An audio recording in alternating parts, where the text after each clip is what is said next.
Kunja Vihari Jaya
Srimad Divine Grace Bhakti Siddhanta Saraswati Goswami Maharaj Prabhupada ki Evam Vishnupada Paramahansa Parivrajacharya Astotara Siddha Srimad Divine Grace Abhay Charanaranda Bhakti Vedanta Swami Srila Prabhupada ki ISKCON Bibli Founder Srila Prabhupada ki Grandhara Shrimadbhagavatam ki Mokshada Ekadashi ki Gita Jayanti Mahotsav ki Hare Krishna.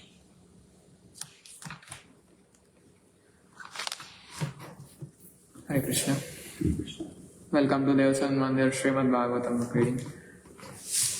Today we are reading from Canto 1, Chapter 10, Departure of Lord Krishna for Dwarka, text 9-10.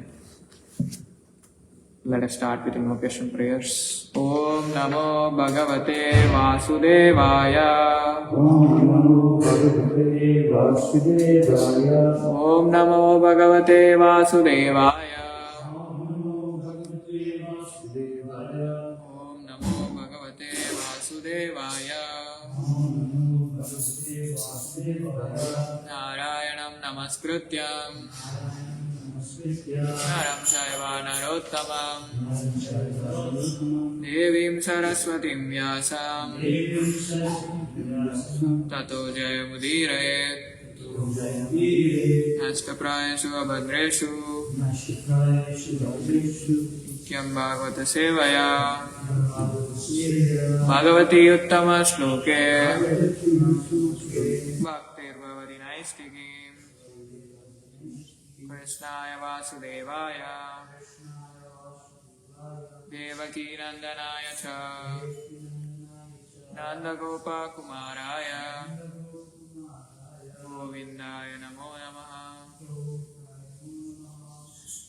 Hare Krishna, welcome to Devsadan Mandir Shrimadbhagavatam reading. Reading from Canto 1, Chapter 10, Departure of Lord Krishna for Dwarka, text 9-10. Subhadra Draupadi Kunti Subhadra Draupadi Kunti Virata Tanaya Tata Virata Tanaya Tata Gandhari Dhritarashtrascha Gandhari Dhritarashtrascha Yuyutsur Gautamo Yamo Yuyutsur Gautamo Yamo Vrukodarascha Daumyascha Vrukodarascha Daumyascha Striyo Matsya Sutadaya Striyo Matsya Sutadaya Nasehire Vimuhayanto Nasehire Vimuhyanto Viraham Sarangatanvana Viraham Sarangatanvana Subhadra Draupadi Kunti Virata Tanaya Tata Gandhari Dhritarashtrascha Yuyutsur Gautamo Yamo Vrukodarascha Daumyascha Striyo Matsya Sutadaya Nasehire Vimuhyanto Viraham Sarangatanvana. Anyone would like to repeat? Subhadra Draupadi Kunti Virata Tanaya Tata Gandhari Dhritarashtrascha Yuyutsur Gautamo Yamo Vrukodarascha Daumyascha Striyo Matsya Sutadaya Nasehire Vimuhyanto Viraham Sangadanvanaha. Let's go word by word. Subhadra, the sister of Krishna. Draupadi, the wife of Pandavas. Kunti, the mother of the Pandavas. Virata Tanaya, the daughter of Virata, Uttara. Tata, also. Gandhari, the mother of Duryodhana. Dhritarashtra, the father of Duryodhana. Cha, and Yuyutsu, the son of Dhritarashtra by his Vaishya wife, Gautama, Kripacharya, Yamao, the twin brothers Nakula and Sahadeva, Vrukodara, Bhima, Cha, and Daumya, Cha, and Striya, also other ladies of the palace, Matsya Sutta Adaya, the daughter of fisherman, Satyavati Bhishma's stepmother, Na, could not, Sahe, tolerate, Vimuhyantaha, almost fainting, Viraham, separation, Shrangadanvana, of Sri Krishna who bears a conch in his hand. Translation and purport by His Divine Grace Abhay Charanaravinda Bhaktivedanta Swami Srila Prabhupada Ki. Translation. At that time, Subhadra, Draupadi, Kunti, Uttara, Gandhari, Dhritarashtra, Yuyutsu, Kripacharya, Nakula, Sahadeva, Bhimasena, Dhaumya, and Satyavati all nearly fainted because it was impossible for them to bear separation from Lord Krishna. Please repeat. At that time, Subhadra, Draupadi, Kunti, Uttara, Gandhari, Dhritarashtra, Yuyutsu, Kripacharya, Nakula, Sahadeva, Bhimasena, Dhaumya, and Satyavati all nearly fainted because it was impossible for them to bear separation from Lord Krishna. Purport. Lord Sri Krishna is so attractive for the living beings, especially for the devotees, that it is impossible for them to tolerate separation. The conditioned soul, under the spell of illusory energy, forgets the Lord, otherwise he cannot. The feeling of such separation cannot be described, but it can be simply be imagined by devotees only. After his separation from Vrindavana and the innocent rural cowherd boys, girls, ladies and others, they all felt shock throughout their lives. And the separation of Radharani, the most beloved cowherd girl, is beyond expression. Once they met at Kurukshetra during a solar eclipse, and the feeling which was expressed by them is heart-rending. There is, of course, a difference in the qualities of transcendental devotees of the Lord, but none of them who have ever contacted the Lord by direct communion or otherwise can leave him for a moment. That is the attitude of the pure devotee. Om Ajnanatimirandasya Jnananjanashalakaya Chakshurunmilitam Yena Tasmai Shri Gurave Namaha Sri Chaitanya Manobishtam Stapitam Yena Bhutale Swayam Rupa Kadamahyam Dadati Swapadantikam Vandeham Sri Gurum Sri Yuta Padakamalam Sri Gurun Vaishnavamshta Sri Rupam Sagrajatam Sagana Raghunatanvitam Tam Sarivam Sadvaitam Savadutam Parijana Saitam Krishna Chaitanya Devam Sri Radha Krishna Padam Sagana Lalita Sri Vishakanvitam Sta He Krishna Karuna Sindhu Dinabandho Jagatpate Gopesha Gopika Kanta Radha Kanta Namostute Tapta Kanchana Gaurangi Radhe Vrindavaneshwari Vrishabhanu Sute Devi Pranamami Haripriye Vancha Kalpatarubhyascha Kripa Sindhubhya Evacha Patitanam Pavanebhyo Vaishnavebhyo Namo Namaha Namam Vishnu Padaya Krishna Prestaya Bhutale Srimate Bhaktivedanta Swami Niti Namini Namaste Saraswate Deve Gauravani Pracharine Nirvishesha Shunyavadi Paschatya Deshatarine Jai Shri Krishna Chaitanya Prabhu Nityananda Shri Advaita Gadadhara Srivasadi Gaura Bhakta Vrinda Hare Krishna Krishna Krishna Hare Hare Hare Rama Rama Rama Hare Hare. Hare Krishna. Welcome to Shrimadbhagavatam book reading. Reading from Canto 1, Chapter 10, Departure of Lord Krishna for Dwarka, text 11-12. Let me go through translation once again. Translation. At that time, Subhadra, Draupadi, Kunti, Uttara, Gandhari, Dhritarashtra, Yuyutsu, Kripacharya, Nakula, Sahadeva, Bhimasena, Daumya and Satyavati all nearly fainted because it was impossible for them to bear separation from Lord Krishna.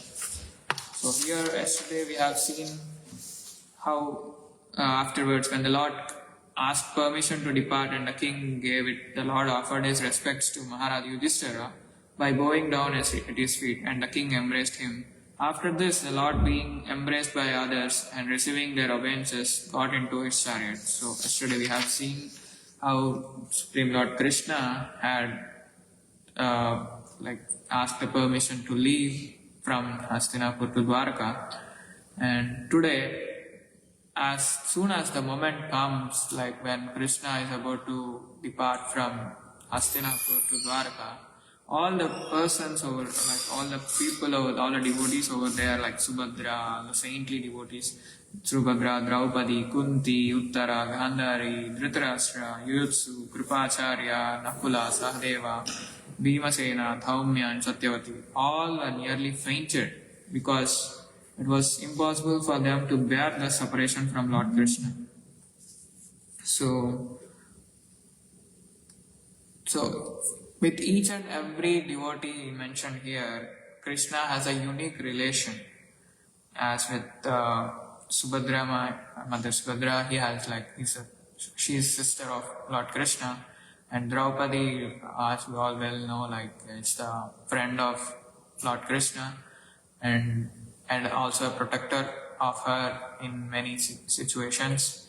And Kunti is already a relative of Lord Krishna, and Uttara, Gandhari. So all these were somehow or other related with Lord Krishna in a unique rasa with Krishna. So they couldn't bear the separation from Lord Krishna because separation or viraha is unbearable.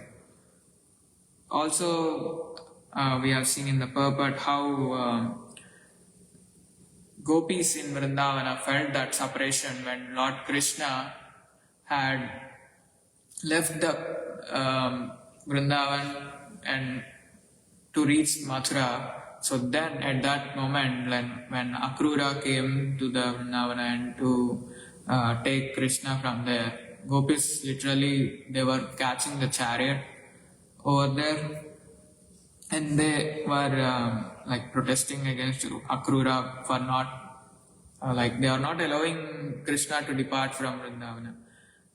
So how much love and pure affection they have towards Supreme Personality of Godhead, and Radharani's separation is even unimaginable and unexpressible. And now today we are going to see Krishna's irresistible attraction and why separation is hurting, and devotees' unique personal relationships and responses. And today we are also celebrating, it's an auspicious day of Gita Jayanti, advent of Bhagavad Gita. So what is Bhagavad Gita's role in removing this separation? And also today is the auspicious day of Mokshada Ekadashi. We're going to see the story as well. So first comes first is Krishna's infinite attractiveness and pain of separation. A pure devotee of Krishna cannot forget Krishna even for a slightest moment. Also we have seen the prayers of Queen Kunti and prayers of Bhima, Bhishma Dev, how intensely and how purely they meditated on Supreme Lord Sri Krishna, and how they developed that devotion towards him, and how sincere they are in their efforts. And Queen Kunti prayers is like unimaginable. She prays for more and more calamities after calamities, because during those calamities she remembers Krishna more and more than the normal period. No one could imagine if we get a slightest of small problem, we come here and beg to Radhakundi Bihari that Radhakundi Bihari, please get me out of this trouble. But who can pray for more and more calamities? Such a pure devotee, Queen Kunti Devi. And Bhishma Dev, even at the end, the ending stage, like last stage of his deathbed also, still he was meditating on Supreme Personality of Godhead. He's so fortunate that he left his body and Supreme Personality of Godhead is just in front of him, and it was very easy for him. And also he's a great one of the great Mahajan and one of the 8 Vasus. So he was a great personality and great devotee of Lord Krishna. And also the gopis felt this separation, this shock, sudden shock toward them, because Krishna is leaving them. Even in his childhood, when Krishna and all those cowherd boys left for grazing their cows for the fields, going to forest, they go in the day and they return back at night, but still the gopis were just waiting there when Krishna arrives, what Krishna is doing, what Krishna is playing, what Krishna is eating, and every time, every moment they think of Krishna. So they are eagerly waiting for Krishna to see him, to talk with him, to spend his time to associate with him. So all of a sudden, if Krishna is about to leave that place, so how much shock and how much distress they were facing. That's the topmost love for Krishna, as even expressed by Chaitanya Mahaprabhu and Chaitanya Charitamrita. Radharani's Viraha, the highest expression of devotion, divine love towards Supreme Personality of Godhead. She is like the purest and intimate devotee of Krishna. And Chaitanya Mahaprabhu also instructs this in his Shiksastaka. Yugaitam nimishena chakshusha pravashaitam shunyaitam jagat sarvam goinda virahena me. So even one moment, slightest small moment, feels like 12 years without Govinda. Without you, I feel like the slightest moment is also like 12 years, 12 long years. So see how humble and how sincere Chaitanya Mahaprabhu. Even he is the Supreme Personality of Godhead, but he is in the form of a devotee, in the mood of Srimati Radharani. So,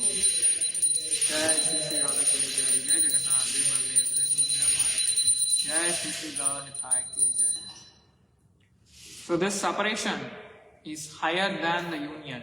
Like Vipralamba Bhava, this separation is more than Sambhoga, like union. Because if you take an instance like our phone signal, like our phone network, when our phone network is full, that means whoever calls you or who you want to call, all the network is stable and you will face no difficulties in that situation. But when something if in case you have to turn on aeroplane mode and you go to a remote place where there is no enough signal or only emergency calls. So in that, how difficult is that situation to call someone or someone has to reach out to you? It's very difficult in that situation. So similarly, when we are connected to Krishna, we are more and more stable and firm. And when we are separated, it creates anxiety, panic and emptiness. So pure devotees experience this spiritually and immeasurably deeper and deeper affection towards Lord Krishna. So we have seen the example of gopis, how they felt how they were diving under Akrura's chariot with unbearable separation. No, not even a single gopi just stay at home, but all the gopis were just avoiding Akrura to take away Krishna from them. So this is the purest form of devotion. And Vidura's instructions also later, we're gonna see in the later chapter how Vidura had instructed his brother Dhritarashtra. Then he left his kingdom, his palace, and where he was staying near Yudhishthira, under the care of Yudhishthira. He left all these things, and he along with his wife Draupadi, Queen Gandhari, they both left the forest and completely renunciated all the kingly opulences, and they were just engaging in the devotion service, which we're gonna see in the further chapters. So next comes each devotee has a unique relationship with Krishna. So everyone listed in this verse feels Krishna according to their own individual rasa. Subhadramai, she is the sister, and she is in a mood of family affection. Draupadi, she is a protected devotee, and she is a refugee and protection. She got protection from Krishna. And Queen Kunti, she is a dependent mother, and she is very grateful and a surrendered soul to Supreme Personality of Godhead Krishna. And Uttara, how to imagine of Uttara's situation? She lost her husband, she lost her father, and even when she was carrying the womb of her womb, then also she has to face the tribulation of the Brahmastra, but still by the mercy of Krishna she was being saved from that Brahmastra, and she was life-depth gratitude towards Krishna. And Bhima, who is a heroic friend of Krishna, and he also gets affected when Krishna decides to leave the Hastinapur.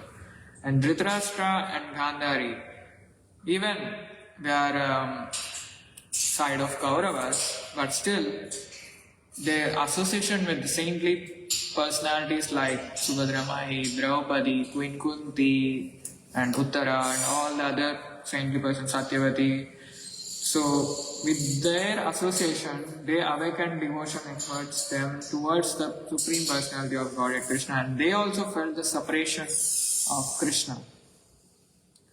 So even a hard person like Bhima fainted. So this reveals even stones and hard substance also melts in the association of Lord.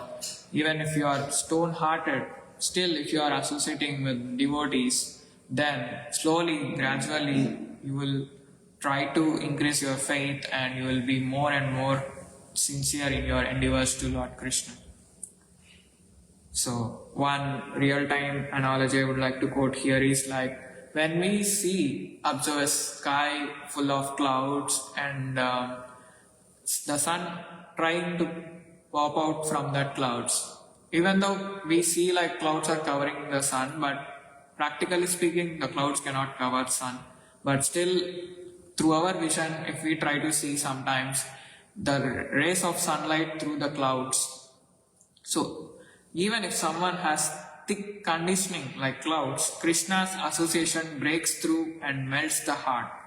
So how the clouds covered the sun, but still the sun with his immense rays just pops out his bright rays, and we even see the shade of sun and we experience it.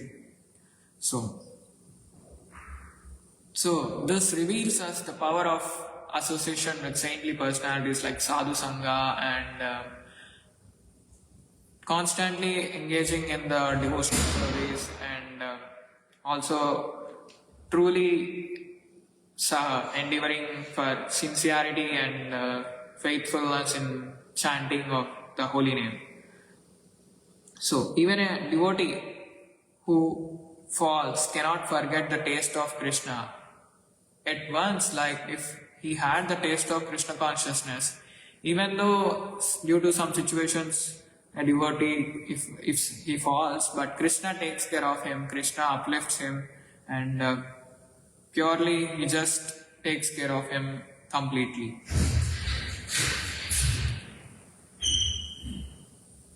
So the key takeaways for this is like attraction for Krishna. Krishna is so beautiful and loving that forgetting him is unnatural. As we see the example of gopis, how immensely they meditated upon the Supreme Personality of Godhead.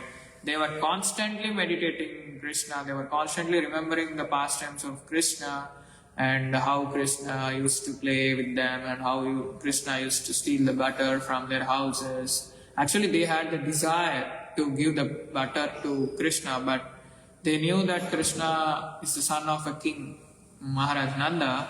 So how would it be happening? So they just had a desire in their heart.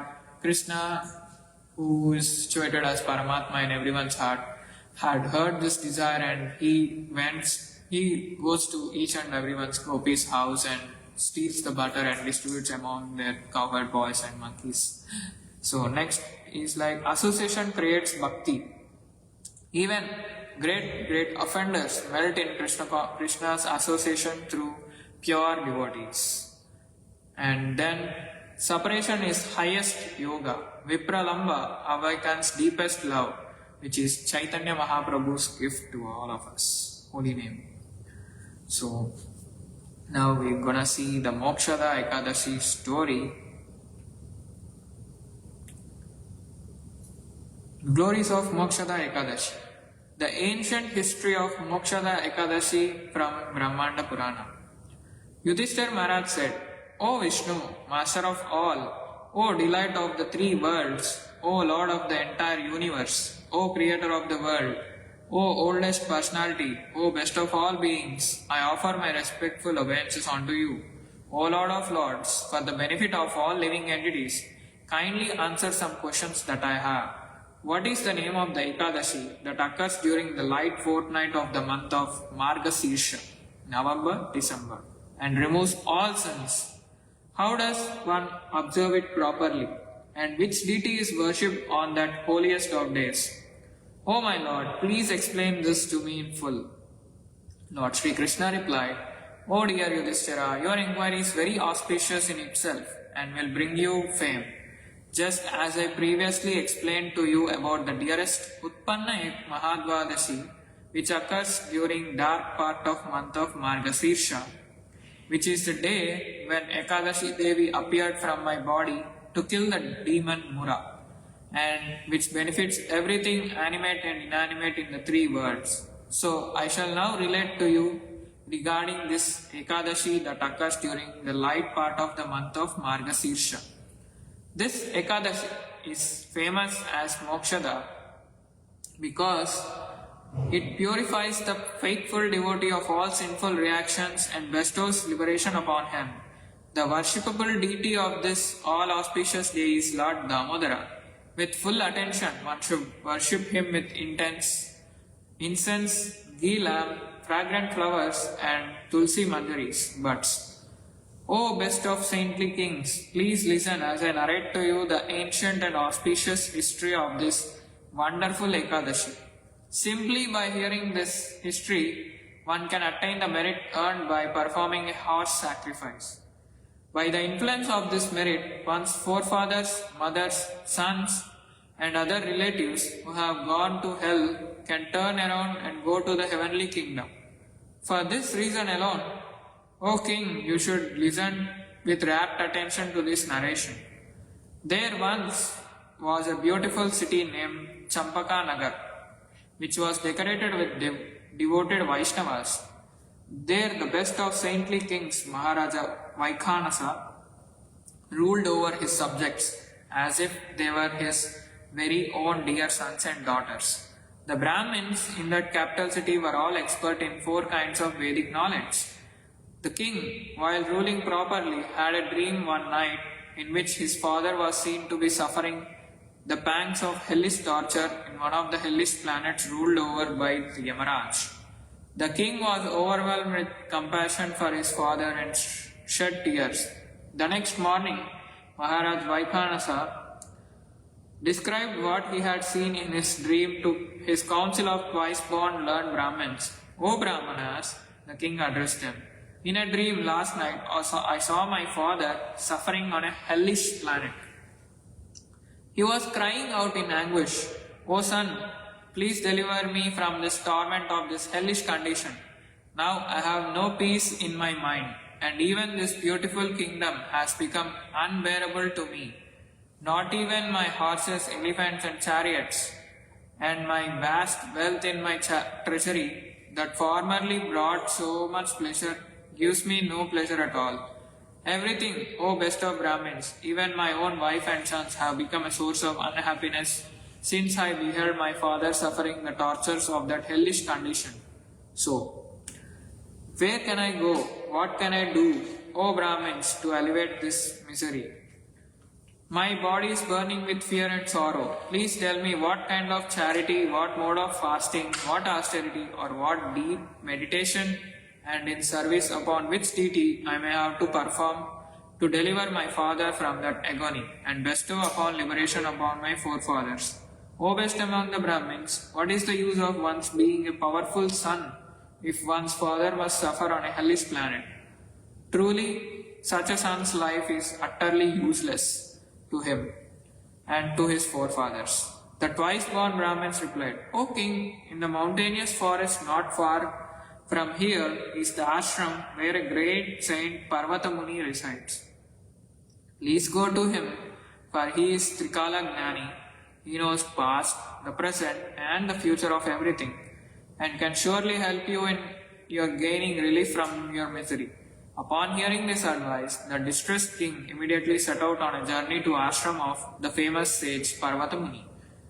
The ashram was indeed very big and housed many learned sages expert in chanting the sacred hymns of the four Vedas, Rig, Yajur, Sama and Atharva. Approaching the holy ashram, the king beheld Parvata Muni seated among the assembly of sages, adorned with hundreds of tilaks from all authorized sampradayas like another Brahma or Vyas. Maharaj Vaikhanasa offered his humble obeisances to the Muni, bowing his head and then prostrating his entire body before him. After the king had seated himself among the assembly, Parvata Muni asked him about the welfare of the 7 limbs of his extensive kingdom, his ministers, his treasury, his military forces, his allies, the Brahmins, the sacrificial offerings performed, and the needs of his subjects. The Muni also asked him if his kingdom was free of troubles and whether everyone was peaceful, happy and satisfied. To these enquiries, the king replied, By your mercy, O glorious and great sage, all 7 limbs of my kingdom are doing very well. Yet, there is a problem that has recently arisen, and to solve it, I have come to you. O Brahmana, for your expert help and guidance. Then Parvata Muni, the best of all sages, closed his eyes and meditated on the king's past, present and future. After a few moments, he opened his eyes and said, Your father is suffering, the result of committing a great sin, and I have discovered what it is. In his previous life, he quarrelled with his wife and forcibly enjoyed her sexually during her menstrual period. She tried to protest and resist his advances and even yelled out, Someone please save me. Please, O husband, do not interrupt my monthly period in this way. Still he did not stop or leave her alone. It is on account of this grievous sin that your father now has fallen into such hellish condition of suffering. King Vaikhanasa then said, O greatest among sages, by what process of fasting or charity may I liberate my dear father from such a condition?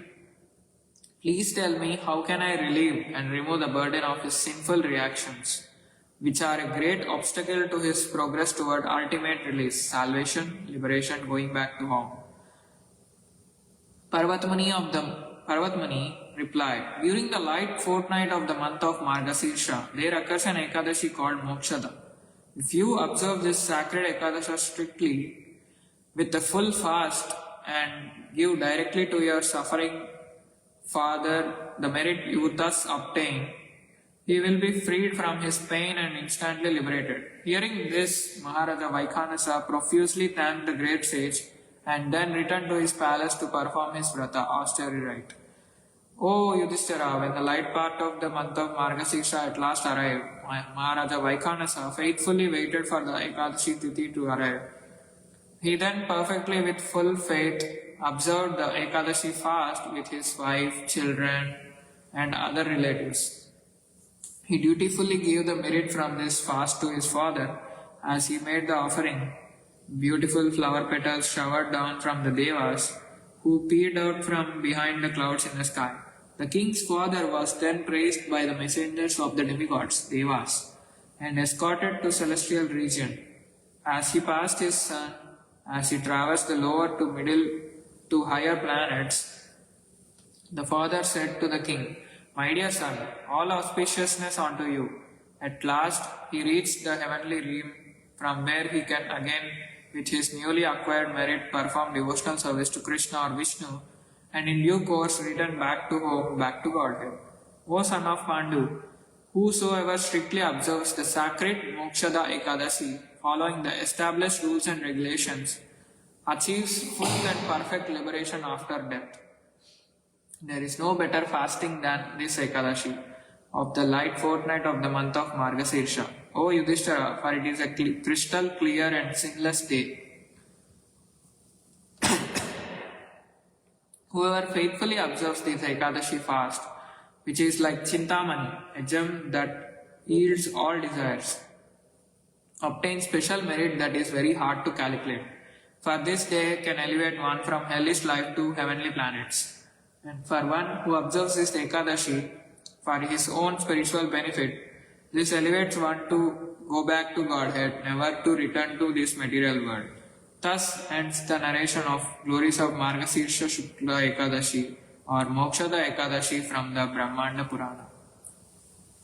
So, how wonderful this Mokshada Ekadashi is. So, by observing the fast on this Mokshada Ekadashi, we have seen how the father of Maharaja Vaikhanasa has attained the heavenly kingdom. Even though he was suffering in the hellish planet, even though he did not fast, but still he got the results from his son, Maharaja Vaikhanasa. So that much potent this Mokshada Ekadashi has. And today is also the auspicious day of Advent of Srimad Bhagavad Gita. So this is the anniversary day commemorating the day that Srimad Bhagavad Gita was spoken by Lord Sri Krishna to his dearmost devotee Arjuna at the place now known as Jyotisar Tirtha amid the pairing families of the Kurus and the Pandavas at Kurukshetra. If one wishes, one can still go and visit that place and see the monument erected there with Krishna as Parthasarathi, the chariot driver, as we also have in our temple, the Parthasarathi picture. The chariot driver and Arjuna, the warrior on the chariot. It is claimed by the ashram who maintain the shrine that the trees that is next to them is a continuum growth of the original tree, witness that was there at actual day of speaking.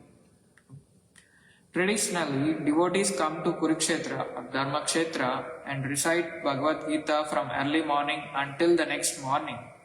Perform Arati to Bhagavad Gita and to Krishna and Arjuna upon the chariot. Offer lamps, Deepdan at Brahma Sarovar. Shloka recitals, Shobha Yatras, and seminars on the significance of Gita Jayanti. Devotees who cannot get to Jyotisar Tirtha remember the blessed event by reciting Bhagavad Gita, performing Bhagavad Gita Ahuti of each verse as we have observed yesterday, or selected chapters into the sacred fire and discussing the subject matter of Bhagavad Gita in the association of devotees. Distribution of Bhagavad Gitas on this day is also a very auspicious activity to perform. Remembering the scene, the Pandavas' army took the western side of the battlefield of Kurukshetra. They were facing the east. Their army was stationed near a lake. A white royal umbrella was seen in the Kauravas' army. The soldiers started warming up at the thought of battle ahead. Blowing of conches raised a great tumult, and beating of drums and many other instruments were sounded to announce the readiness for the war. Excitement was building up. The warriors of both the sides met and settled the rules of the war. Only equals will fight in the personal duels. Those who surrender their lives will be spared. No charioteer, animal or servants who were not soldiers were to be attacked.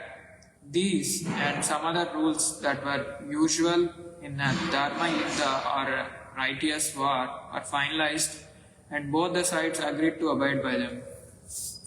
On the eve of the war, sage Vyasa visited the palace of Dhritarashtra, who was his son. Now the terrible days are in store. All your sons and kings will be killed soon. This is settled by fate. It is ordained, so do not be sorry. I shall grant you your eyesight so that you may witness the war. Dhritarashtra was shaken by the stark words of the sage. He said, "My lord, I have been blind all my life. I do not want to see my sons dying in the battlefield. If someone can give me an account of the war as it unfolds, I shall be happy." Vyasa said, Sanjaya would get the power to see everything that happens in the war. He will be able to see during the day as well as in the night. He shall be even able to know the thoughts of the persons engaged in the war. He shall not be tired or exhausted. The omens are all against the Kauravas. Saying this, the great sage departed. After this, the entire account of the war is as related by Sanjaya to the blind king Dhritarashtra. Duryodhana was busy arranging his troops in a battle array. He told Dushasan, "Take care to protect our grandsire Bhishma. All the chariots and warriors should be placed in such a position to Bhishma. He alone is capable of destroying the entire army of Pandavas led by Drishtabdyumna. We should pay special attentions to kill Shikandi. He could be a source of danger to Bhishma." Then, one Akshauhini of army comprises of 21,870 chariots, 21,870 elephants, 65,610 horses, and 109,350 men. Akshauhinis of the Kauravas army was arranged in Vyuha, battle array, and one Akshauhini was under the direct control of Bhishma.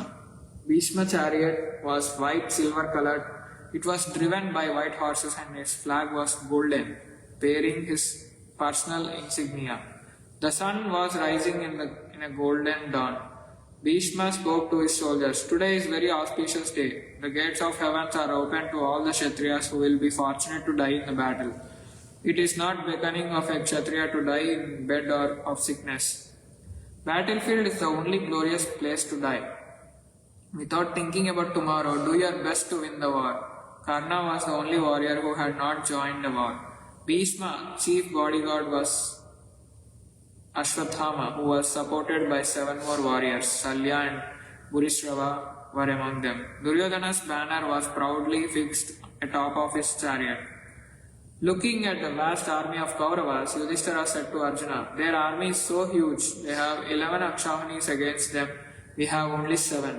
How best can we arrange our army in battle formation?"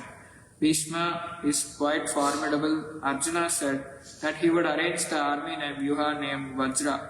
This was the favorite arrangement of Lord Indra. Drishtabdyumna was in the center of the army. Bhima, Yudhishthira protected him and Arjuna supported Shikandi. The most prominent banner in the Pandava side was that of Arjuna, having Lord Hanuma himself on it, driven by Krishna, having white horses. All those who knew the reality saluted Krishna. Krishna said to Arjuna, "See the army of the Kauravas led by your old grandsire. The lion among the Kaurava heroes is your first victim." Bhagavad Gita ki jai.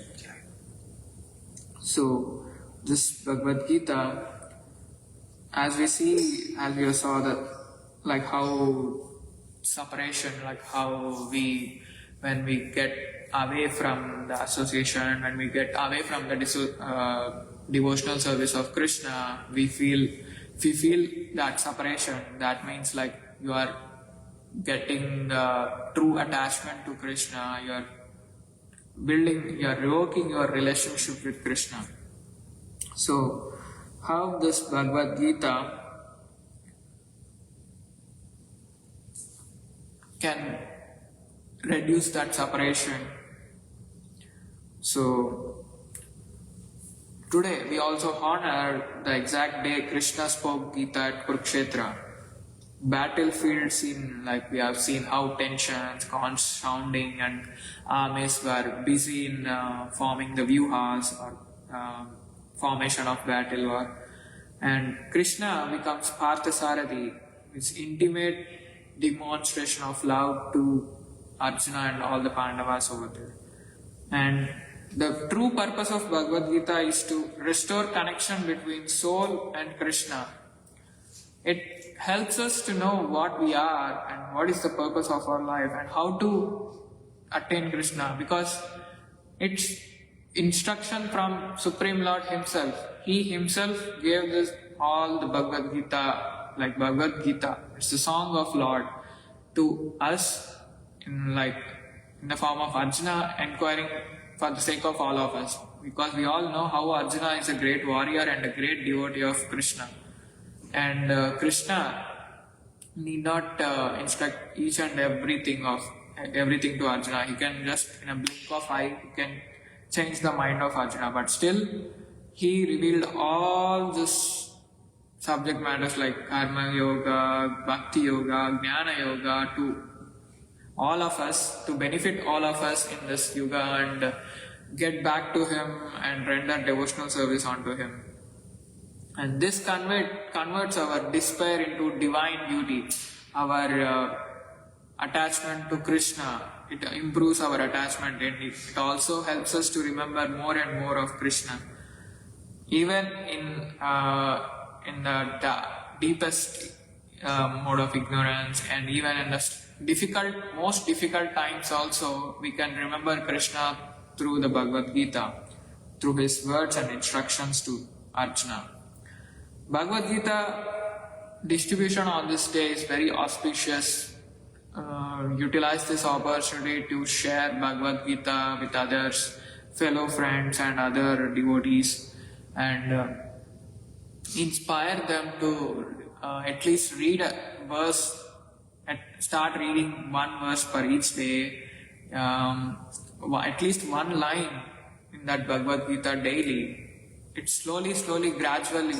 Initially, you can just read one by one, but after a certain period of time, you will observe the change. Oh, this is not an ordinary book. This is a life manual for us. So, how to lead a wonderful life and how to know what we are and what is our eternal constitutional position. The Bhagavad Gita plays a vital role in this.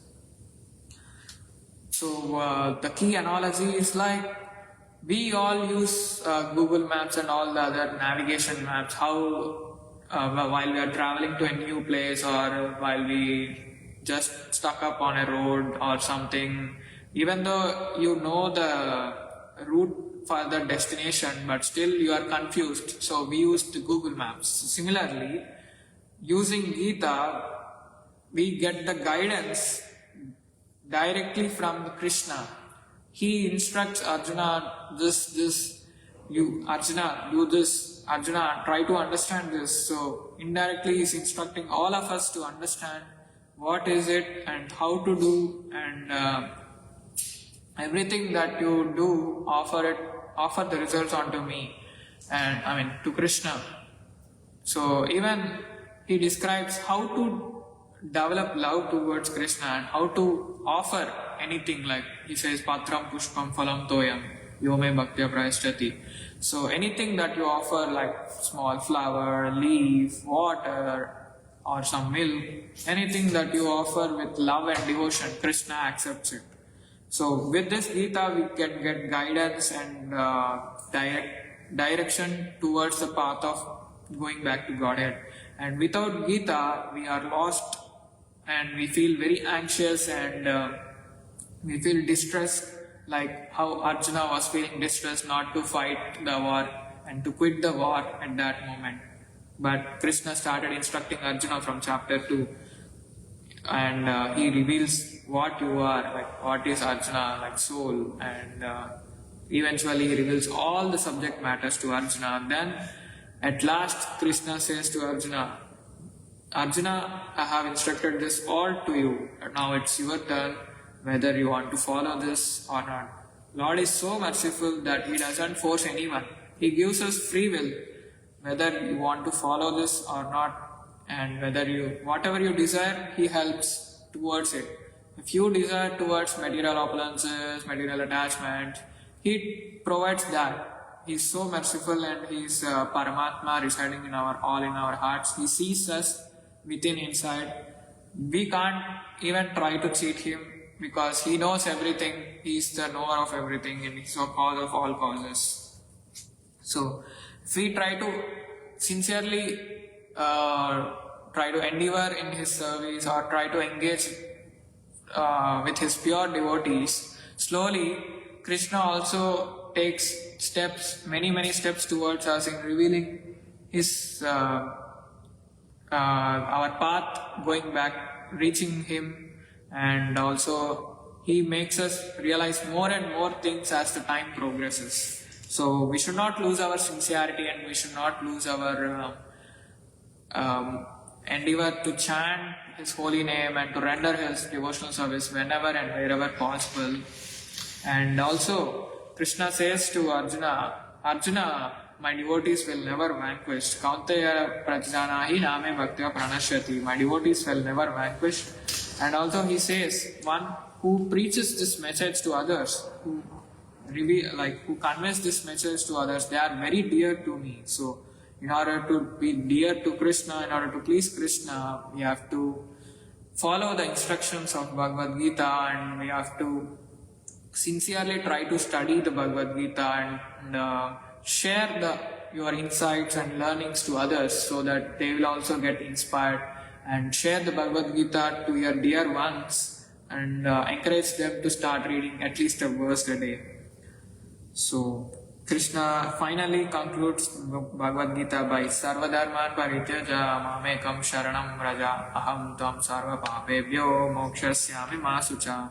So Krishna just says to Arjuna, surrender everything, surrender all the varieties of religion, just abandon all varieties of religion and just surrender unto me. I will take care of you, everything, like every single reaction of yours, I will take care, I will protect you. So Krishna gives the ultimate protection. So what else we want?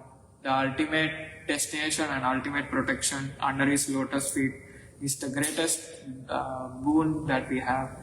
And Gita reveals that Krishna never actually leaves the devotee. So this Gita, like Bhagavad Gita, removes the distance from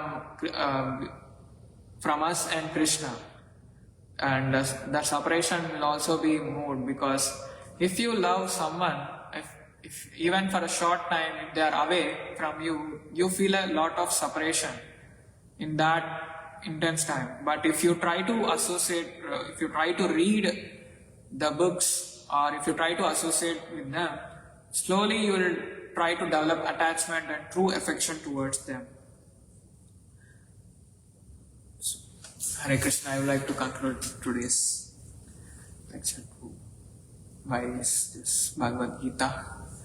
And yeah, it's very inspiring and it's motivating to read Bhagavad Gita daily.